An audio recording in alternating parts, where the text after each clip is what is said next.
दोस्तों स्वागत है आपका बिहार न्यूज में। दोस्तों मैं हूं फिरदौस गनी और आप देख रहे हैं केटीवी लाइव। दोस्तों आज हो चुका है 30 अप्रैल 2023। तो आज की पूरे बिहार की टॉप न्यूज़ लेकर आए हैं आपके लिए। दोस्तों वीडियो शुरू करने से पहले आपको बता दें कि अगर आप नए आए हैं इस चैनल पर तो फिर चैनल को सब्सक्राइब करके बेल आइकन को प्रेस कर दीजिए और साथ ही वीडियो को लाइक कर दीजिए, अपने दोस्तों के साथ शेयर भी कीजिए। तो चलिए शुरू करते हैं आज की पूरे बिहार की टॉप न्यूज़।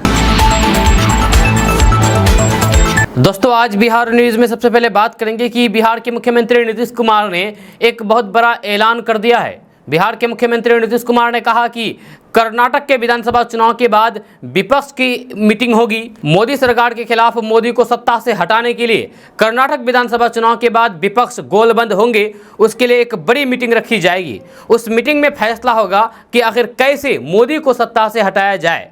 जहां ये कहना है बिहार के मुख्यमंत्री नीतीश कुमार का। मुख्यमंत्री नीतीश कुमार ने कहा है कि एक बैठक करके निर्णय लिया जाएगा कि किस तरीके से विपक्ष को मजबूत किया जाए। ये पूछे जाने पर कि क्या आपके तरफ से विपक्षी एकता को बल दिया जा रहा है। अब जबकि लालू प्रसाद यादव भी पटना आ चुके हैं और ममता बनर्जी ने भी कहा था कि पटना से विपक्षी एकता को बल दिया जाए, तो इसको लेकर के क्या निर्णय लिया गया है।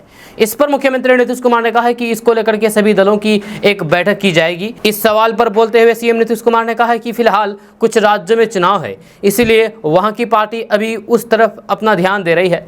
इसके बाद इसको लेकर के बैठक होगी। यदि पटना में सभी लोगों की सहमति बनती है तो फिर किसी तरह की कोई भी समस्या नहीं है। उन्होंने कहा है कि हम पहले ही बता दिए हैं, जहां हम लोग कोशिश कर रहे हैं, बातचीत हुई है, अभी और कुछ लोगों से बातचीत होनी है, इसके बाद तय हो जाएगा। दोस्तों बात करते हैं कि पुलवामा हमले पर पूर्व राज्यपाल सत्यपाल मलिक के खुलासे पर बवाल मचा हुआ है। वहीं इस मामले को लेकर के राजधानी पटना में भी युवा जदयू के सैकड़ों नेता और कार्यकर्ताओं ने सड़क पर उतर करके प्रदर्शन किया। साथ ही कार्यकर्ताओं ने पीएम मोदी और अमित शाह से इस्तीफा देने की मांग की थी। इस दौरान जदयू प्रदेश अध्यक्ष उमेश कुशवाहा ने केंद्र सरकार पर जम करके हमला बोला है। जहां इनका आरोप है कि पुलवामा पर खुलासे के कारण सत्यपाल मलिक को सीबीआई परेशान कर रही है। पुलवामा हमले को लेकर के सत्यपाल मलिक के दिए बयान के बाद केंद्र सरकार से जवाब मांगने के लिए युवा जदयू के सैकड़ों नेता और कार्यकर्ताओं ने राजधानी पटना के सड़कों पर प्रदर्शन किया। इस दौरान जदयू के नेताओं ने आरोप लगाया है कि पुलवामा हमले को लेकर के जो बात पूर्व राज्यपाल मलिक ने कही है, सत्यपाल मलिक ने कही है, उस पर केंद्र सरकार को जवाब देना चाहिए। उन्होंने आरोप लगाया है कि पुलवामा हमले के बाद जो बातें सामने आ रही है, इसमें केंद्र सरकार की लापरवाही दिख रही है। दोस्तों बात करते हैं कि बिहार के पूर्णिया से बड़ी खबर सामने आ रही है। ताज़ा रिपोर्ट्स के मुताबिक बिहार के पूर्णिया में युवराज सिंह द्वारा क्रिकेट एकेडमी खोला जाएगा। जब देश के शान, खेलों की जान क्रिकेट खिलाड़ी युवराज सिंह के द्वारा पूर्णिया में क्रिकेट एकेडमी खोला जाएगा। इसकी जानकारी खुद युवराज सिंह ने दी है। एक निजी कार्यक्रम में पहुंचे युवराज सिंह ने क्रिकेट एकेडमी खोलने की बात कही है। खबर के अनुसार शुक्रवार की शाम एक दिवसीय दौरे के तहत युवराज सिंह पूर्णिया पहुंचे, साथ ही साथ उस चिन्हित स्थान का भी निरीक्षण किया जहां ये क्रिकेट एकेडमी स्थापित की जाएगी। ये बिहार का पहला क्रिकेट अकादमी होगा। आपको बता दें कि क्रिकेट एकेडमी में क्रिकेट की बारीकियों को सिखाया जाएगा। नेशनल लेवल के विशेषज्ञ और कोच समय समय पर एकेडमी में प्रशिक्षण और चयन के लिए आएंगे। इससे इन इलाकों के क्रिकेट खिलाड़ियों को आगे बढ़ने का मौका मिलेगा। वहीं क्रिकेटर युवराज सिंह ने कहा है कि वे खुद एकेडमी के इनॉग्रेशन में आएंगे। इस क्रिकेट एकेडमी के खोलने के बाद पूर्णिया के साथ साथ बिहार के तमाम जिलों के बच्चों को क्रिकेट के गुण सीखने के लिए बिहार से बाहर जाने की ज़रूरत नहीं पड़ेगी। दोस्तों बात करते हैं कि बिहार में शिक्षक बनने की चाहत रखने वाले लोगों के लिए बड़ी खबर सामने आ रही है। ताज़ा रिपोर्ट्स के मुताबिक बिहार में बीपीएससी से भर्ती होने वाले शिक्षकों का वेतन तय कर दिया गया है। जल्द ही इन पदों पर भर्ती की प्रक्रिया शुरू कर दिया जाएगा। खबर के अनुसार बिहार में कक्षा 1 से 12 तक के 1,78,026 शिक्षकों की नियुक्ति होनी है। इन शिक्षकों को मूल वेतन 25,000 से 35,000 रुपये तक होगा। इसके हिसाब से इन शिक्षकों का वेतन प्रतिमाह 40,000 से 50,000 रुपये तक मिलेगा। दोस्तों बात करते हैं कि बागेश्वर धाम के पीठाधीश्वर धीरेन्द्र शास्त्री बिहार आने वाले हैं। ये तो आपको पता है। जहां महागठबंधन सरकार में शामिल दल उनके दौरे को राजनीति से प्रेरित बताते हुए तंज कस रहे हैं, तो वहीं बीजेपी ने सवाल किया है कि जब बिहार में ओबीसी आ सकते हैं तो फिर धीरेन्द्र शास्त्री क्यों नहीं। आपके बता दूं कि बागेश्वर धाम के बाबा धीरेन्द्र शास्त्री 13 से 17 मई तक बिहार में रहेंगे। उनका नौबतपुर में 5 दिवसीय कार्यक्रम आयोजन होना है, लेकिन उनके दौरे से पहले ही सियासी गलियारों में गर्माहट आ गई है। आरजेडी खुलकर के धीरेन्द्र शास्त्री के दौरे का विरोध कर रही है, वहीं बीजेपी उनके दौरे का समर्थन कर रही है। यह सरकार पर लगातार हमलावर हैं। बिहार के पूर्व डिप्टी सीएम और बीजेपी के राज्यसभा सांसद सुशील कुमार मोदी ने पूछा है कि जब ओबीसी को बिहार में आने की इजाजत है तो फिर धीरेन्द्र शास्त्री को क्यों नहीं, उनका विरोध क्यों किया जा रहा है। सुशील कुमार मोदी ने कहा है कि जगदानंद सिंह का बयान बेहद आपत्तिजनक, समाज में तनाव पैदा करने वाला है। बाबा बागेश्वर धाम की सभा में लाखों लोग आते हैं, पता नहीं कौन लोग आयोजक हैं, किसने धीरेन्द्र शास्त्री को बुलाया है। यदि बिहार में ओबीसी को आने की इजाजत मिल सकती है तो फिर बागेश्वर बाबा को क्यों नहीं मिल सकती है। धीरेन्द्र शास्त्री राजनीतिक व्यक्ति नहीं है, न ही वह बिहार वोट मांगने के लिए आ रहे हैं। उन्होंने आगे कहा है कि हिंदू देवी देवताओं का अपमान करना इनकी पुरानी आदत है, लेकिन हिंदू समाज अब अपना अपमान बर्दाश्त नहीं करेगा। दोस्तों, बात करते हैं कि बिहार के उप मुख्यमंत्री तेजस्वी यादव ने अपनी पार्टी राष्ट्रीय जनता दल पर लगाए गए जंगल राज के आरोपों पर शुक्रवार को राज्य के यानी कि बिहार के प्रशासनिक अधिकारियों से कहा है कि इस तरह के आरोप नौकरशाही पर भी हमला है। उन्होंने कहा है कि ऐसे आरोपों का मुकाबला करना और चीजों को सही करना हमारी सामूहिक जिम्मेदारी है। तेजस्वी यादव ने कहा है कि जंगल राज के आरोप में नौकरशाही की छवि को भी नुकसान पहुंचाया है और राज्य में कानून व्यवस्था की स्थिति में गिरावट की आशंका को दूर करना उनका कर्तव्य है। सिविल सेवा दिवस पर यहां आयोजित एक समारोह को संबोधित करते हुए उप मुख्यमंत्री तेजस्वी यादव ने कहा है कि सरकार की छवि बनाने में नौकरशाहों की भूमिका काफी महत्वपूर्ण है। उन्होंने कहा है कि सरकार के सुचारू कामकाज के पीछे नौकरशाही असली ताकत है।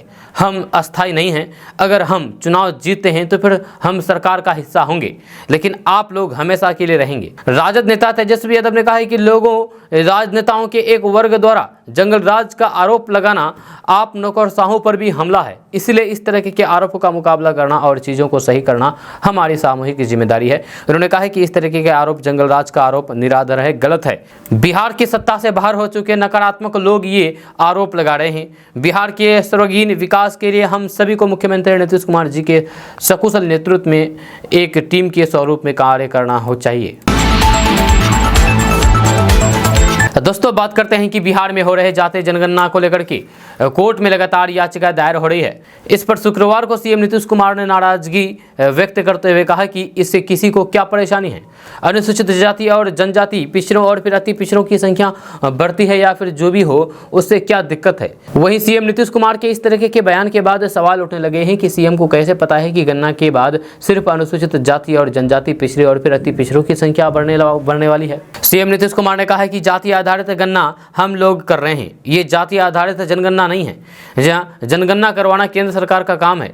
2011 में केंद्र सरकार ने जनगणना के अलावा जाति आधारित जनगणना भी करवाई थी, लेकिन कभी आंकड़ा पब्लिश नहीं किया गया। साथ ही नीतीश कुमार ने कहा है कि ऑल पार्टी प्रतिनिधि मंडल को लेकर के हम पीएम से मिले थे और मांग किए थे कि जाति जनगणना कराइए, लेकिन केंद्र सरकार की ओर से मना कर दिया गया कि नहीं कराया जाएगा, खुद करा लीजिए। अब बिहार सरकार खुद से जाति जनगणना करा रही है तो फिर इसको जगह जगह चुनौती दी जा रही है। आखिर ऐसा क्यों? वहीं जाति जनगणना से जुड़ी हुई याचिका पर सुनवाई से इनकार करते हुए सुप्रीम कोर्ट ने आज पटना हाईकोर्ट को अहम निर्देश दिया है। इसके तहत याचिकाकर्ता की याचिका अब पटना हाईकोर्ट में सुनी जाएगी। सुप्रीम कोर्ट के आदेश में कहा गया है कि 3 दिन में सुनवाई करके पटना हाईकोर्ट मामले में अंतरिम आदेश दें। दोस्तों, बात करते हैं कि राजद के राष्ट्रीय अध्यक्ष लालू प्रसाद यादव पटना पहुंच चुके हैं। जब वे 9 माह बाद अपने घर लौटे हैं, जब पटना पहुंचते ही एयरपोर्ट पर उनका भव्य स्वागत किया गया।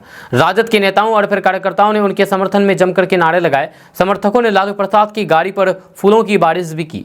इस दौरान एयरपोर्ट पर काफी भीड़ देखी गई। जब किडनी ट्रांसप्लांट के बाद डॉक्टरों ने लालू प्रसाद को काफी एहतियात बरतने को कहा है।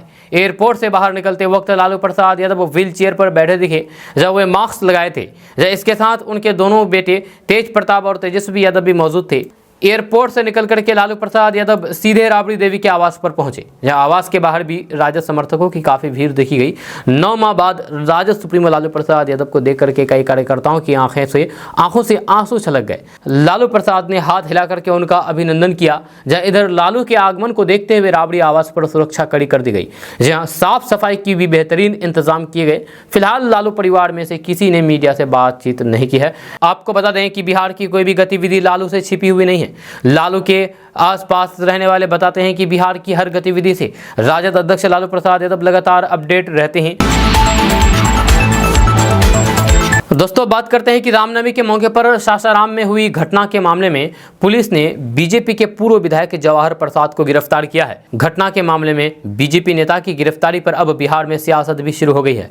इस मामले पर सीएम नीतीश कुमार की प्रतिक्रिया सामने आई है। सीएम नीतीश कुमार ने कहा है कि बिहार के 2 जिलों में हुई घटनाओं में जो भी दोषी होंगे, चाहे वह किसी दल के हों, उन पर कार्रवाई होगी। सीएम नीतीश कुमार ने कहा है कि पुलिस अपना काम कर रहा है, हम किसी को पकड़ने और छोड़ने के लिए निर्देश नहीं देते हैं। दरअसल मुख्यमंत्री नीतीश कुमार पटना में आयोजित एक राजकीय समारोह में शामिल होने के लिए पहुंचे थे। इस दौरान मीडिया ने जब नीतीश कुमार से बीजेपी के पूर्व विधायक की गिरफ्तारी पर सवाल पूछा तो फिर उन्होंने स्पष्ट शब्दों में कह दिया कि उनकी सरकार ना तो किसी को फंसाती है और ना ही किसी को बचाने का काम करती है। उन्होंने कहा है कि पुलिस सभी चीज़ों को देखती है, जो कुछ भी सामने आता है उस पर एक्शन होता है, चाहे गलत करने वाला कोई भी हो उनके खिलाफ कार्रवाई होती है। सभी लोग जानते हैं कि पुलिस के काम में आज तक हमने कभी भी हस्तक्षेप नहीं किया है। यह कहना है बिहार के मुख्यमंत्री नीतीश कुमार का। आपको बता दें कि वही बिहार में रामनवमी के दौरान हुई घटना को लेकर के बीजेपी के आरोपों पर सीएम नीतीश कुमार ने कहा कि हम तो बीजेपी की बातों पर ध्यान नहीं देते हैं, वे लोग क्या बोलते हैं इस पर हम ध्यान नहीं देते हैं। सभी को पता है कि कहीं कोई भी घटना होती है तो फिर सब चीज़ों को देखा जाता है। बिहार के 2 जगहों पर घटना हुई है, जहां इस पर पुलिस सख्ती से कार्रवाई कर रही है। उसमें जो भी हो बचा नहीं जाएगा, चाहे वह किसी भी दल के हो, किसी भी जात धर्म के हो।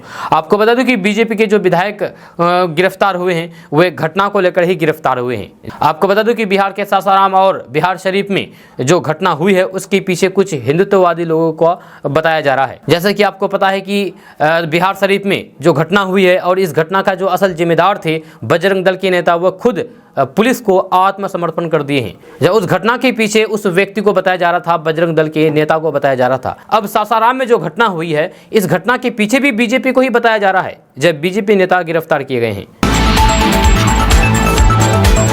दोस्तों बात करते हैं कि AIMIM के प्रमुख असदुद्दीन ओवैसी ने 2019 के पुलवामा हमले के बारे में कुछ विस्फोटक टिप्पणी करने के बाद जम्मू कश्मीर के पूर्व राज्यपाल सत्यपाल मलिक पर तंज कसा है और पूछा है कि वे पिछले 4 सालों से आखिर चुप क्यों हैं। भारत के लिए आपका क्या प्यार है जो आपने भारत के जवानों के खून में होली खेली? आप राज्यपाल थे, आपने उस समय पद छोड़ करके ये सब क्यों नहीं कहा?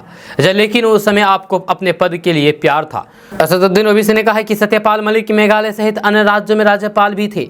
जब जम्मू कश्मीर से धारा 370 को हटा दिया गया था तब वो राज्यपाल थे।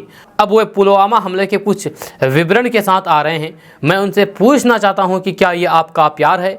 असदुद्दीन ओवैसी ने कहा है कि चुल्लू भर पानी में डूब मरो तुम। ओवैसी ने कहा है कि आप ये सब कब कह रहे हैं? 4 साल बाद? जम्मू कश्मीर से धारा 370 हटाए जाने के बाद, पुलवामा हमले के बाद आप चाहते थे कि पीएम मोदी चुनाव जीते। आपको बता दें कि बीमा घोटाले मामले में सत्यपाल मलिक को सीबीआई द्वारा नोटिस दिए जाने के तुरंत बाद सत्यपाल मलिक के खुलासे से भाजपा और विपक्ष के बीच नया फ्लैश पॉइंट बन गए हैं। शुक्रवार को सत्यपाल मलिक से सीबीआई की टीम ने भी पूछताछ की थी। केंद्रीय गृह मंत्री अमित शाह ने सत्यपाल मलिक के दावे पर बात की और कहा कि वे अलग होने के बाद ही ये आरोप लगा रहे हैं। अमित शाह ने कहा है कि मैं पूरे विश्वास के साथ कहता हूं कि बीजेपी ने ऐसा कुछ भी नहीं किया है जिसे छुपाने की ज़रूरत है। अगर हमसे अलग होने के बाद कोई आरोप लगा रहा है तो फिर मीडिया और लोगों को उसका आकलन करना चाहिए। दोस्तों बात करते हैं कि तमिलनाडु सरकार ने शुक्रवार को सुप्रीम कोर्ट से कहा है कि यूट्यूबर मनीष कश्यप के खिलाफ FIR राजनीति से प्रेरित नहीं है। जब उसने अदालत को बताया है कि ये FIR इसीलिए दर्ज की गई है क्योंकि उसने प्रवासी मजदूरों पर हमले के गलत खबर, फर्जी खबर शेयर किए थे अपने चैनल पर, जहाँ सार्वजनिक व्यवस्था और फिर राष्ट्रीय अखंडता को भंग किया है, इस तरह की गलत भ्रामक खबरें फैला करके। चीफ जस्टिस DY चंद्रचूड़ की बेंच के समक्ष दाखिल एक हल्फनामे में राज्य सरकार ने मनीष कश्यप द्वारा उनके खिलाफ दर्ज सभी FIR को जोड़ने के अनुरोध वाली याचिका का विरोध करते हुए कहा कि वे संवैधानिक अधिकारों की आड़ में नहीं छिप सकता। तमिलनाडु सरकार ने दावा किया है कि मनीष कश्यप ने झूठी और असत्यापित वीडियो के जरिए बिहारी प्रवासी मजदूरों और फिर तमिलनाडु के लोगों के बीच हिंसा भड़काने की कोशिश की। तमिलनाडु सरकार ने हल्फनामे में कहा है कि कई FIR दर्ज करने के पीछे कोई राजनीतिक मंशा नहीं है, न ही ये आरोपी के संवैधानिक अधिकारों पर चोट पहुंचाने के लिए है, बल्कि गलत सूचना और प्रचार को रोकने के लिए ये सुनिश्चित करने के इरादे से किया गया है कि ऐसे अपराधों का दोषी कानून के चंगुल से छूट न जाए। वाक और अभिव्यक्ति की स्वतंत्रता पूर्ण नहीं है। आपको बता दें कि मनीष कश्यप के खिलाफ राज्य में प्रवासी मजदूरों के फर्जी वीडियो प्रसारित करने के लिए एनएसए लगाया गया था। जब सुप्रीम कोर्ट ने 21 अप्रैल को राज्य सरकार को मनीष कश्यप को मदुरै सेंट्रल जेल से ट्रांसफर नहीं करने का निर्देश दिया था। कोर्ट ने मनीष कश्यप की रासुका के तहत हिरासत को चुनौती देने वाली याचिका पर तमिलनाडु और फिर बिहार सरकार को नोटिस जारी किया था। मनीष कश्यप को 5 अप्रैल को मदुरै जिला अदालत में पेश किया गया था, जिसने आदेश दिया है कि उसे 15 दिन की न्यायिक हिरासत में भेज दिया जाए। दोस्तों, बात करते हैं कि बार बार की हार और राजनीति की मुख्य धारा से किनारे लगा दिए गए पप्पू यादव अब जनता से मोहभंग हो गया है। पप्पू यादव ने अब जनता और फिर आम लोगों को ही कोसना शुरू कर दिया है, वो भी खुले मंच से। पप्पू यादव ने कहा है कि जनता से खतरनाक इस देश में कोई नहीं है, वे असली दो मुँहा सांप है। दरअसल पप्पू यादव आज दिल्ली में पहलवानों के धरने में पहुंचे थे। आपको बता दें कि दिल्ली के जंतर मंतर पर पहलवान भारतीय कुश्ती संघ के अध्यक्ष बृजभूषण शरण सिंह और फिर कोच के खिलाफ कार्रवाई की मांग को लेकर के धरना पर बैठे हैं। पप्पू यादव उस धरना में पहुंच गए। उन्होंने पहलवानों की सभा में पहले नरेंद्र मोदी और फिर यूपी के सीएम योगी आदित्यनाथ के खिलाफ जमकर के हमला बोला। फिर बारी आई जनता की। पहलवानों के बीच में किसी ने कहा कि जनता पहलवानों के साथ गलत करने वालों को सबक सिखाएगी। उसके बाद पप्पू यादव जनता पर बरस पड़े। पप्पू यादव ने कहा है कि देश में जनता से बड़ा खतरनाक कोई नहीं है, हमसे ज़्यादा जानता है कोई की जनता के बारे में। जनता दो मुँहा नाग है, ये किसी का नहीं होता है। 500 रुपये दीजिए और वोट खरीद लीजिए। यह हमको मत सिखाइए कि जनता के बारे में। जनता जात पात हिंदू मियाँ के अलावा जानता क्या है। सवाल ये उठ रहा है कि आखिरकार पप्पू यादव को पहलवानों के धरने में जनता को कोसने की क्या जरूरत पड़ी। दरअसल पिछले कुछ सालों में पप्पू यादव राजनीति में पूरी तरीके से फेल हुए हैं। वे खुद चुनाव हार चुके हैं। उनकी पार्टी की लोकसभा और विधानसभा की जीत की बात तो दूर की बात रही है, जब किसी सीट पर इज्जत भी नहीं बची है। अब बिहार की कोई भी मुख्य धारा की पार्टी या फिर गठबंधन पप्पू यादव से बात करने तक को तैयार नहीं है। जब कुछ दिनों पहले वे तेजस्वी यादव की इफ्तार पार्टी में पहुंच गए थे, जब वहां तेजस्वी यादव ने उनकी ओर देखा तक नहीं। जब नीतीश कुमार भी कोई भाव देने को तैयार नहीं है। जब बीच में चर्चा हुई कि पप्पू यादव कांग्रेस में शामिल होंगे, लेकिन वहां भी नो एंट्री का बोर्ड लगा दिया गया। सवाल ये उठ रहा है कि क्या पप्पू यादव फ्रस्ट्रेशन में जनता को ही कोसने लगे हैं क्या? दोस्तों, आपका इसके बारे में क्या राय है? क्या पप्पू यादव जनता को जिस तरीके से बोल रहे हैं कि जनता दो मुँहा है, क्या ये सच है? आप अपना राय नीचे कमेंट बॉक्स में कमेंट करके ज़रूर व्यक्त कीजिए। हम आपका कमेंट को पढ़ते हैं, ज़रूर पढ़ते हैं। आप कमेंट करके हमें बताइए कि पप्पू यादव का ये बयान सही है या गलत। दोस्तों, बात करते हैं कि आनंद मोहन की रिहाई पर देश भर में उठ रहे सवालों का जवाब देने के लिए नीतीश कुमार अपने साथ किताब और फोटो दोनों लेकर के घूम रहे थे। जब नीतीश कुमार आज एक कार्यक्रम से बाहर निकले तो फिर मीडिया ने उन्हें घेरा, पूछा आनंद मोहन की रिहाई पर सवाल उठ रहे हैं। नीतीश कुमार ने जो कुछ कहा हम उनके ही शब्दों में आपके सामने रख रहे हैं। सारे शब्द वही और वैसे ही है जैसे नीतीश कुमार ने बोला है। नीतीश कुमार ने कहा कि जेल से छुट्टी मिलती है, ये जरा बताइए ना। एक आदमी के बारे में इतना बात बोली जा रही है, ये हमको आश्चर्य लग रहा है। इसमें कौन सी बड़ी बात है? ऐसा कुछ नहीं है। और इसके बारे में आप अच्छी तरीके से जान लीजिए कि राज्य सरकार के चीफ सेक्रेटरी साहब ने कल ही सारे बातें बता दी है। ये बातें नीतीश कुमार ने कही है आनंद मोहन की रिहाई के बारे में। नीतीश कुमार आनंद मोहन पर जवाब देने के लिए अपने साथ किताब लेकर के चल रहे थे। उन्होंने केंद्र सरकार का मॉडल विजन मैनुअल दिखाते हुए कहा कि लेकिन अगर आप लोग इसको जानना चाहते हैं, जरा बताइए, आप सोच लीजिए, ये जो है केंद्र का जो घोषित हुआ था, आप समझ लीजिए जो भी है, जो मॉडल विजन मैनुअल 2016 में जारी हुआ है केंद्र सरकार से, तो जरा देख लीजिए। ये 2016 वाला है। इस कागज़ को देख लीजिए कि आपको पता चलेगा कि क्या कोई आईएएस ऑफिसर का मामला हुआ तो फिर उसको सब दिन रहने का प्रावधान है या फिर नहीं। नीतीश कुमार ने कहा है कि ऐसा कानून और कौन से राज्य में है? बिहार में था, लेकिन ये सब देखा गया है कि यही नहीं, इसमें तो खत्म कर दिया गया। बताइए तो कितना दिन हो गया है उसका? 15 साल से ज़्यादा दिन हो गया था उसका। दोस्तों, बात करते हैं कि केंद्रीय कृषि मंत्री नरेंद्र सिंह तोमर ने कहा कि सरकार मोटा अनाज के उत्पादन और फिर खपत को बढ़ावा देने के लिए हर संभव प्रयास कर रही है। उन्होंने राष्ट्रीय राजधानी में आईएनए के दिल्ली हाट में मोटा अनाज अनुभव केंद्र का उद्घाटन करने के बाद ये बातें कही है। नरेंद्र सिंह तोमर ने कहा है कि हम देश में मोटे अनाज के उत्पादन, उपज, प्रसंस्करण और फिर खपत को बढ़ाने का प्रयास कर रहे हैं। मंत्री ने इस बात पर प्रकाश डाला है कि मोटा अनाज के सेवन के कई स्वास्थ्य लाभ हैं क्योंकि वे पौष्टिक है। नरेंद्र सिंह तोमर ने कहा है कि मोटा अनाज जलवायु के अनुकूल है और इसे कम पानी और उर्वरक तथा कीटनाशकों के न्यूनतम उपयोग के साथ उगाया जा सकता है। उन्होंने कहा है कि मोटा अनाज के उत्पादन में वृद्धि से किसानों, विशेष रूप से छोटे एवं सीमांत किसानों की आय में भी वृद्धि होगी। नरेंद्र सिंह तोमर ने कहा है कि बड़ी संख्या में स्टार्टअप मोटा अनाज के क्षेत्र में सराहनीय काम कर रहे हैं। दोस्तों बात करते हैं कि इश्क का खुमार जब किसी पर चढ़ता है तो फिर वे गलत सही दिन और रात में फर्क करना भूल जाते हैं। उन्हें यह लगता है कि वे उनके प्रेमी या फिर प्रेमिका द्वारा जो बातें कही जा रही है वही सच है। अब ऐसा ही इश्क की खुमारी से जुड़ा हुआ मामला मुजफ्फरपुर से निकल करके सामने आया है, जहां 2 बच्चों की मां ने अपने प्रेमी के साथ मिलकर के खुद की पति की जान ले ली। मिली जानकारी के अनुसार जिले के सकरा थाना क्षेत्र के बिशनपुर बदनवाड़ी गाँव में उस समय हरकत मच गया जब स्थानीय लोगों ने एक युवक का डेड बॉडी पोखर में देखा। जब स्थानीय लोगों ने एक युवक का शव देखा तो फिर मृतक युवक की पहचान मोहम्मद मुर्तजा के रूप में हुई है, जो मनियारी थाना क्षेत्र के बगरा इलाके का रहने वाला है। जब वहीं घटना की सूचना मिलने पर मौके पर पहुंची पुलिस ने छानबीन शुरू कर दी। बताया जा रहा है कि मृतक युवक की पत्नी का अपने गांव के ही एक युवक से प्रेम संबंध था, जिसको लेकर के कई बार लड़ाई झगड़ा भी हुआ था। इसी से नाराज महिला ने अपने पति को मरवा देने का साजिश रच दिया। महिला का पति पिछले कई सालों से अपने ससुराल में ही रह करके मजदूरी का काम करता था और अपने परिवार का भरण पोषण करता था। वह कई बार अपनी पत्नी को अपने मायके से वापस आने को लेकर भी कहता था, लेकिन पत्नी का मायके में ही प्रेम प्रसंग चल रहा था, इस वजह से वो वापस नहीं आना चाहती थी। इसी को लेकर के जब विवाद बढ़ने लगा तो फिर पत्नी ने प्रेमी के साथ मिलकर के पति की हत्या कर दी। दोस्तों बात करते हैं कि बिहार के बाहुबली और पूर्व सांसद आनंद मोहन की रिहाई के बाद अब स्वर्ण समाज के अन्य बाहुबली नेताओं की रिहाई की मांग भी उठनी शुरू हो गई है। राजधानी पटना में पोस्टर लगाकर के अनंत सिंह और प्रभुनाथ सिंह को रिहा करने की बात कही जा रही है। दरअसल राजधानी पटना में पोस्टर लगाया गया है जिसमें लिखा गया है कि स्वर्णों को चाहिए अधिकार, नहीं चलेगा अत्याचार। आनंद मोहन की जेल से रिहाई, प्रभुनाथ सिंह को भी जेल से बरी करो भाई, आनंद सिंह के योगदान को क्यों भुलाओगे, क्या जेल से उनको नहीं लाओगे। आनंद मोहन की रिहाई के बाद अब इनकी रिहाई के पोस्टर लगाए गए हैं। वहीं इस पोस्टर लगाने वालों का कहना है कि जब आनंद मोहन की तरह ही अनंत सिंह और फिर प्रभुनाथ सिंह को भी राजनीतिक साजिश के तहत फंसाया गया है, इसके बाद जब आनंद मोहन की रिहाई को हो सकती है तो फिर अनंत सिंह और फिर प्रभुनाथ सिंह की रिहाई क्यों नहीं हो सकती है। इन लोगों ने भी अपना काफ़ी जीवन जेल में बिताया है और ये भी जनता के सेवक हैं, इसीलिए इनकी भी रिहाई होनी चाहिए। आपको बता दें कि नीतीश सरकार द्वारा नियमों में संशोधन को मंजूरी दी, जिसके बाद बाहुबली नेता आनंद मोहन समेत 27 लोगों की रिहाई का रास्ता साफ हो गया। आनंद मोहन की रिहाई हो चुकी है, जिसके बाद से अब बिहार की सियासत तेज हो गई है। दोस्तों बात करते हैं कि प्रधानमंत्री नरेंद्र मोदी ने कर्नाटक के बीदर में एक चुनावी रैली को संबोधित करते हुए कहा कि देश के लिए काम करने वालों को गाली देना कांग्रेस का इतिहास रहा है।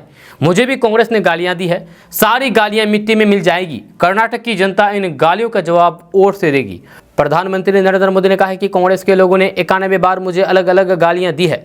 जब इतनी मेहनत कांग्रेस ने अपने कार्यकर्ताओं का मनोबल बढ़ाने के लिए किया होता तो फिर कांग्रेस की हालात सुधर जाती।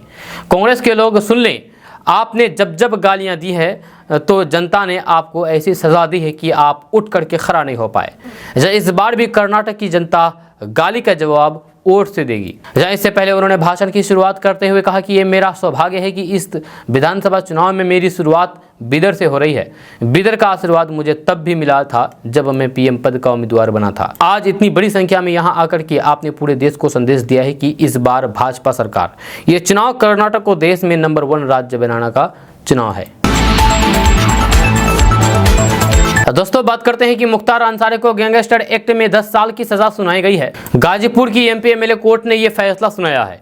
मुख्तार अंसारी के खिलाफ गैंगस्टर एक्ट के तहत दर्ज इस केस में बीजेपी विधायक कृष्णानंद राय मर्डर केस के साथ ही वाराणसी व्यापारी नंदकिशोर रोंगटा के अपहरण केस को भी आधार बनाया गया था। मुख्तार अंसारी को सजा सुनाए जाने के बाद अब उसके भाई अफजल की सजा का भी ऐलान होगा। आपको बता दूं कि इस मामले में साल 2007 में गैंगस्टर एक्ट के तहत अफजल अंसारी, माफिया डॉन मुख्तार अंसारी और दोनों की बहनोई एजाजुल हक का पर मुकदमा दर्ज हुआ था। इस घटना में शामिल एजाजुल हक का देहांत हो चुका है और अफजाल और मुख्तार को इस मामले में सज़ा सुनाई जानी थी। इस मामले में 1 अप्रैल को सुनवाई पूरी हो गई थी और इस मामले में पहले 15 अप्रैल को फैसला आना था, लेकिन बाद में तारीख को बढ़ा करके 29 अप्रैल कर दिया गया था। दोस्तों बात करते हैं कि बिहार में बेखौफ हो चुके अपराधी बेधड़क आपराधिक घटनाओं को अंजाम दे रहे हैं। इसी कड़ी में सारण छपरा जिले में एसबीआई एटीएम मशीन से लूट की बड़ी घटनाओं को अंजाम दिया गया है। शुक्रवार की रात में लुटेरों ने गैस कटर से एटीएम मशीन को काट करके उसमें रखे पैसे निकाल करके फरार हो गए। जहां घटना मशरक थाना क्षेत्र से महज 500 मीटर की दूरी और मुख्य बाजार में स्थित एटीएम में हुई है। बताया गया है कि लूट से पहले दिन में एटीएम में 24 लाख रुपए लूट किए गए थे। हालांकि फिलहाल पुलिस मामले की जांच कर रही है। बताया जा रहा है कि शनिवार की सुबह जब आसपास के दुकानदार अपनी दुकान खोलने के लिए पहुंचे तो फिर देखा कि एटीएम का ताला काट करके कुछ दूरी पर फेंका हुआ है। इसके बाद दुकानदारों द्वारा स्थानीय पुलिस को सूचना दी गई। घटनास्थल पर पहुंची पुलिस ने शटर उठाया तो फिर नज़ारा कुछ और ही देखने को मिला। एसबीआई के एटीएम को लुटेरों द्वारा गैस कटर के माध्यम से काट करके पूरे रुपये लूट लिए और फरार हो गए। जब फिलहाल पुलिस सभी मामलों को गंभीरता से जांच कर रही है। पुलिस आसपास के लगे सीसीटीवी को भी खंगाल रही है।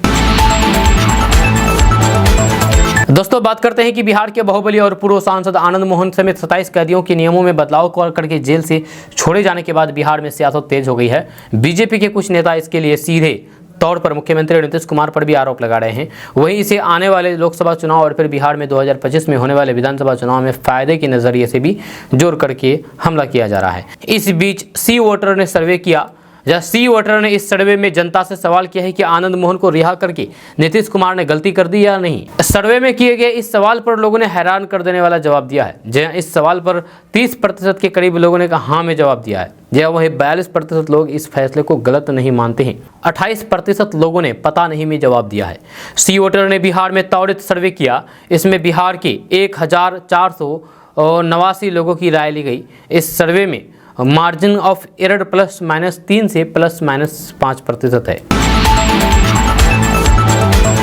दोस्तों, बात करते हैं कि बिहार के अलग अलग जिलों में यूपी, झारखंड एवं कोलकाता के लिए अगस्त तक 120 बसों का परिचालन शुरू करने का निर्णय लिया गया है।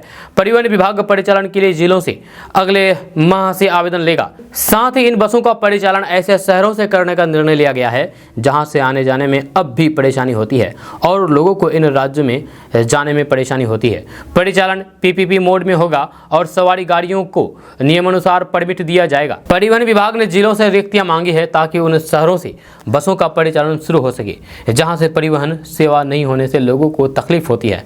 विभाग ने सभी जिला परिवहन पदाधिकारी को दिशा निर्देश दिया है कि बसों के परिचालन के संबंध में ब्यौरा दें और कहां-कहां अब भी परिचालन की रिक्तियां हैं, खाली पद हैं और परमिट दिया जाए। बसों के परिचालन शुरू करने के बाद इसका रूट का तय विभाग के स्तर से होगा। जब विभाग तय करेगा कि किस बस को कहां से कहां तक के लिए परमिट देना है। जब वही बसों के परिचालन पर विभाग का नियम लागू रहेगा ताकि लोगों को परेशानी नहीं हो। विभाग के मुताबिक पटना, मुजफ्फरपुर, पूर्णिया, भागलपुर, गया, जहानाबाद, शिवहर और भोजपुर सहित अन्य जिलों से परिचालन करने को लेकर के प्रस्ताव तैयार किया गया है। इस पर अंतिम निर्णय आवेदन की प्रक्रिया शुरू होने के बाद होगा। दोस्तों, अब बात करेंगे कि किसानों को आर्थिक रूप से मजबूत करने के लिए केंद्र की मोदी सरकार की तरफ से लगातार कदम उठाए जा रहे हैं। यह सरकार की सबसे महत्वाकांक्षी योजना पीएम किसान निधि से देश के करोड़ों किसानों को फायदा हो रहा है। जहाँ इसके अलावा कई राज्यों की तरफ से किसानों की बेहतरी के लिए अलग अलग योजनाएं चलाई जा रही है। किसानों को आर्थिक रूप से और मजबूत करने के लिए कृषि मंत्री नरेंद्र सिंह तोमर ने केंद्र शासित प्रदेशों से पीएम किसान सहित सभी केंद्रीय कार्यक्रमों को पूरी तरीके से लागू करने के लिए कहा है।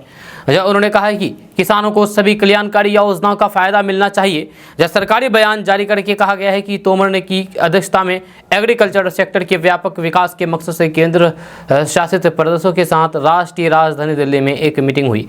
नरेंद्र सिंह तोमर ने कहा है कि पीएम नरेंद्र मोदी देश के चौतरफा विकास के लिए विभिन्न योजनाओं और फिर कार्यक्रमों के माध्यम से पूरी प्रतिबद्धता से काम कर रहे हैं। साथ ही कहा है कि पीएम किसान योजना का पैसा बहुत जल्द आने वाला है। उसका टाइम लगभग जून जुलाई तक होगा। जून जुलाई में पीएम किसान योजना का पैसा आ जाएगा लाभों के खातों में। दोस्तों, बात करेंगे कि देश के किसानों की इनकम को बढ़ाने के लिए केंद्र सरकार और राज्य सरकार लगातार कदम उठा रही है। किसानों को उपकरण और बीज सब्सिडी पर दिए जा रहे हैं। इसके अलावा कृषि क्षेत्र से जुड़े बिजनेस को प्रमोट करने के लिए भी आर्थिक रूप से मदद दी जा रही है। बिहार में मशरूम का उत्पादन बहुत अधिक होता है। लाखों की संख्या में किसान इस खेती से जुड़े हुए हैं। अब बिहार सरकार ने मशरूम उत्पादन को बढ़ावा देने के लिए बड़ी पहल की है। यह सरकार के इस कदम से किसान अच्छी कमाई कर सकेंगे। यह मशरूम उत्पादन में बिहार अव्वल है। आंकड़े के अनुसार अकेले बिहार में ही देश का 10% उत्पादन होता है। लाखों की संख्या में किसान इस खेती से जुड़े हुए होते हैं। केंद्र सरकार किसानों को मशरूम की खेती पर मोटी सब्सिडी भी दे रही है। राज्य सरकार की ओर से किसानों को मशरूम प्रोसेसिंग यूनिट लगाने के लिए सब्सिडी भी दी जा रही है। यदि बिहार का किसान मशरूम उत्पादन का इच्छुक हैं तो फिर सब्सिडी ले सकता है। बिहार में छोटे सीमांत और अन्य वर्ग के किसान भी खेती से जुड़े हुए हैं। जब बिहार के कृषि विभाग उद्यान निदेशालय एकीकृत बागवानी विकास मिशन योजना के तहत मशरूम स्पाम और मशरूम कंपोस्ट उत्पादन यूनिट लगाने पर 50% तक सब्सिडी दी जा रही है। स्पाम मशरूम उत्पादन यूनिट लगाने पर 15 लाख रुपए की लागत आती है। इस पर राज्य सरकार 50% तक सब्सिडी दे रही है, यानी कि 7.5 लाख रुपए किसानों को सरकार द्वारा यूनिट लगाने पर खर्च कर रही है। तो ऐसे में अगर आप भी मशरूम की खेती करना चाहते हैं या फिर अगर आप घर में बेरोजगार बैठे हैं, कोई काम धंधा नहीं है, तो अब आप मशरूम की खेती कर सकते हैं और अच्छा खासा पैसा कमा सकते हैं। इसके लिए सरकार आपको काफ़ी ज़्यादा मदद करेगी। या खास करके बिहार सरकार इसके लिए कई सारी योजनाएं चलाई जाती है, जैसे कि आपको अभी बताया गया है, और भी बहुत सारी योजनाएं हैं मशरूम के तहत। तो ऐसे में अगर आप अच्छा बढ़िया रोजगार की तलाश में हो भी घर बैठे, तो आप आसानी से इसकी खेती कर सकते हैं। आप कहीं भी खेती कर सकते हैं। इसके लिए कोई ज़रूरी नहीं है कि आपके पास एक लंबा चौड़ा खेत हो, आप घर में इसका खेती कर सकते हैं। आपको बता दो कि मशरूम की खेती लंबी चौड़ी खेत में नहीं होती है, आपको बंद घर में ही मशरूम की खेती करनी पड़ती है। तो इससे आपको डबल फ़ायदा ये हो गया है कि अगर आपके पास खेत नहीं है तो आप घर में ही मशरूम की खेती कर सकते हैं। दोस्तों अब बात करते हैं कि बागेश्वर धाम के संत पंडित धीरेन्द्र शास्त्री 4 दिवसीय दौरे पर बिहार आ रहे हैं। पटना के नौबतपुर में 13 से 17 मई तक उनका कार्यक्रम होना है। हालांकि धीरेन्द्र शास्त्री के दौरे से पहले ही बिहार में इसको लेकर के सियासत शुरू हो गई है। आरजेडी की तरफ से धीरेन्द्र शास्त्री के दौरे का विरोध किया जा रहा है।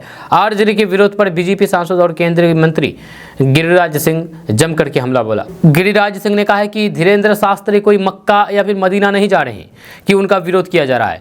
इस दौरान उन्होंने कांग्रेस अध्यक्ष खड़गे पर भी जोरदार हमला बोला है। दरअसल धीरेन्द्र शास्त्री के बिहार दौरे की चर्चा के बाद से इस पर सियासत शुरू हो गई है। लालू प्रसाद के बड़े बेटे और बिहार सरकार के मंत्री तेज प्रताप यादव ने दावा किया है कि वे धीरेन्द्र शास्त्री को पटना एयरपोर्ट से बाहर निकलने नहीं देंगे।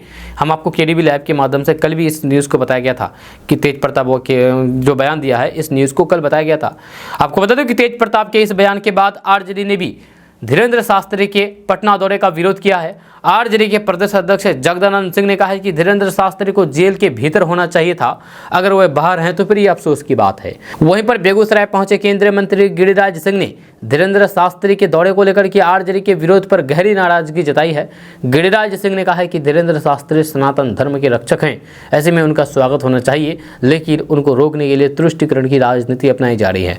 धीरेन्द्र शास्त्री को अगर बिहार में किसी तरीके का विरोध किया जाएगा तो फिर उनके जैसे लोग भी धीरेन्द्र शास्त्री के समर्थन में आ जाएंगे। सनातन धर्म के रक्षक धीरेन्द्र शास्त्री को कोई मक्का मदीना नहीं जा रहे हैं, बल्कि वे बिहार आ रहे हैं। ऐसे में उन्हें रोकने की बात कहना कहीं से भी ठीक नहीं है।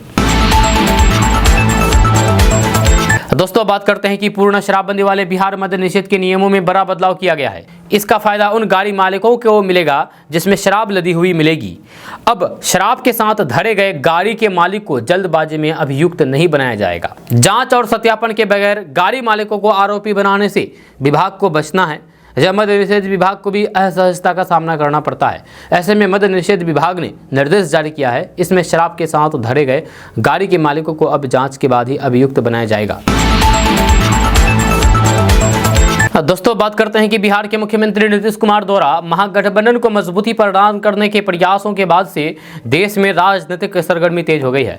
इसे लेकर के नेताओं के बीच बयानबाजी का दौर शुरू हो चुका है। इस बीच बाहुबली पूर्व सांसद आनंद मोहन की रिहाई को लेकर के बिहार की राजनीतिक गलियारों में न केवल चर्चा है, बल्कि इसे लेकर के नीतीश सरकार को कटघरे में खड़ा कर दिया गया है। ऐसे में नीतीश कुमार पर उपेंद्र कुशवाहा ने भी चुटकी ली है। जब बिहार के राजगीर में राष्ट्रीय लोक जनता दल पार्टी यानी कि RLSP द्वारा 3 दिवसीय राजनीतिक शिविर का आयोजन किया गया, जिसका उद्घाटन शुक्रवार शाम को किया गया। इस शिविर में बिहार के अलग अलग जिले से सैकड़ों कार्यकर्ता शामिल हुए। पार्टी के राष्ट्रीय अध्यक्ष उपेंद्र कुशवाहा के पहुंचते ही कार्यकर्ताओं ने जोरदार स्वागत किया। उद्घाटन भाषण के दौरान उपेंद्र कुशवाहा ने बिहार के मुख्यमंत्री नीतीश कुमार पर जम करके हमला बोला है। उपेंद्र कुशवाहा ने कहा है कि हम पर नीतीश जी कमेंट करते हैं कि जब मन होता है आते हैं और जब मन होता है चले जाते हैं, मगर हम बदलते हैं संघर्ष के लिए। मगर नीतीश जी जब भी बदलते हैं सत्ता के लिए। सत्ता के लिए उन्होंने जिसके विरोध में चुनाव लड़ा था, कुर्सी की लालच में हमेशा बदलते रहते हैं। हम जब भी बदलते हैं सदन से सड़क की ओर संघर्ष के लिए बदलते हैं, बल्कि नीतीश कुमार सत्ता के लिए बदलते हैं। दोस्तों बात करते हैं कि सिविल सेवा दिवस 2023 को लेकर के शुक्रवार को पटना में कार्यक्रम का आयोजन किया गया था। इसमें सीएम नीतीश कुमार पहुंचे थे। इस दौरान राजस्व एवं भूमि सुधार विभाग के अपर मुख्य सचिव ब्रजेश मल्होत्रा को सीएम नीतीश कुमार ने खड़ा होने को बोला। सीएम नीतीश कुमार के पास बैठे ब्रजेश मल्होत्रा खड़े हुए तो सीएम नीतीश कुमार ने कहा कि जमीन सर्वे सेटलमेंट का काम जल्द पूरा होगा ना, ये बताइए। यह काम बहुत धीरे हो रहा है, जल्द कराइए। सामने बैठे सभी जिलों के अधिकारियों को नीतीश कुमार ने कहा कि हाथ उठा करके बताइए कि ये काम जल्द पूरा होगा ना। कुछ अधिकारियों ने हाथ उठाया और कुछ ने नहीं उठाया। सीएम नीतीश कुमार फिर बोला है कि सब लोग हाथ उठाइए। हाथ क्यों नहीं उठाते हैं? इसके बाद सभी अधिकारियों ने फिर हाथ उठाया। सीएम नीतीश कुमार ने अपने संबोधन में कहा कि जिलों में यानी कि बिहार के सभी जिलों में जमीन सर्वे सेटलमेंट का काम जल्द पूरा हो, ये काम नहीं हो रहा है, ये ठीक नहीं है। इस पर सीएम नीतीश कुमार ने नाराजगी जताई है। उन्होंने कहा कि सर्वे सेटलमेंट का काम पूरा होते ही पता चल जाएगा कि कौन सी जमीन किसके नाम पर है। पता चल जाएगा जब राज्य में 60% हत्याएं जमीन के विवाद में होती है। जमीन का सर्वे का काम पूरा होते ये विवाद खत्म हो जाएगा। दोस्तों बात करते हैं कि अपने सरकारी आवास की साज सज्जा पर 45 करोड़ रुपए खर्च करने वाले दिल्ली के मुख्यमंत्री अरविंद केजरीवाल की शाही खर्च पर बिहार के मुख्यमंत्री नीतीश कुमार को एतराज नहीं है। नीतीश कुमार ने आज कहा कि जो लोग मजबूत हो रहे हैं उन पर इस तरह से हमले हो रहे हैं। जब पटना में आज सीएम नीतीश कुमार ने मीडिया से बात करते हुए कहा, जो आदमी दिल्ली में और फिर दूसरे राज्यों में चुनाव जीतता है उनके ऊपर यही आलोचना शुरू हुई है। जो लोग वहाँ जहाँ मजबूत होते हैं उस पर इसी तरह से हमले होते हैं, इसका कोई मतलब नहीं है। यह नीतीश कुमार ने कहा है कि हम आज से उनको नहीं जानते हैं, जब वो राजनीति में नहीं थे तब से उनको हम जानते हैं। राजनीति में आए हैं तो फिर कितना आगे बढ़े हैं। इस तरह से किसी की आलोचना ठीक नहीं है। हम किसी की भी इस तरह की आलोचना नहीं करते हैं। आपको बता दें कि अरविंद केजरीवाल की सरकारी बंगले के साजो सज्जा पर 45 करोड़ रुपए खर्च करने का मामला सामने आया है। जब भाजपा ने केजरीवाल को महाराजा करार देते हुए कहा कि वे घर में नहीं बल्कि एक शीश महल में रहते हैं। मीडिया रिपोर्ट्स के मुताबिक दिल्ली के मुख्यमंत्री अरविंद केजरीवाल के बंगले की मरम्मत पर कुल 44 करोड़ 78 लाख रुपए खर्च किए गए। 9 सितंबर 2020 से जून 2022 के बीच 6 किस्तों में ये राशि खर्च की गई। इसमें इंटीरियर डेकोरेशन पर 11 करोड़ 30 लाख रुपए, पत्थर और मार्बल लगाने पर 6 करोड़ रुपए, कंसल्टेंसी पर 1 करोड़ रुपए, बिजली फिटिंग और उपकरण पर 2 करोड़ 58 लाख रुपए, अग्निमिशन प्रणाली पर 2 करोड़ 85 लाख रुपए, अलमारी पर 1 करोड़ 41 लाख रुपए और फिर किचन के सामान पर 1 करोड़ 10 लाख रुपए खर्च किए गए। दोस्तों आज का न्यूज़ बस यहाँ तक। कैसा लगा नीचे कमेंट बॉक्स में कमेंट करके जरूर बताइएगा। अगर आप नए आए हैं इस चैनल पर तो फिर चैनल को सब्सक्राइब करके बेल आइकन को प्रेस कर दीजिए और साथ ही वीडियो को लाइक कर दीजिए, अपने दोस्तों के साथ शेयर भी कीजिए। तो चलिए मिलते हैं फिर नेक्स्ट वीडियो के साथ। तब तक के लिए जय हिंद, जय बिहार।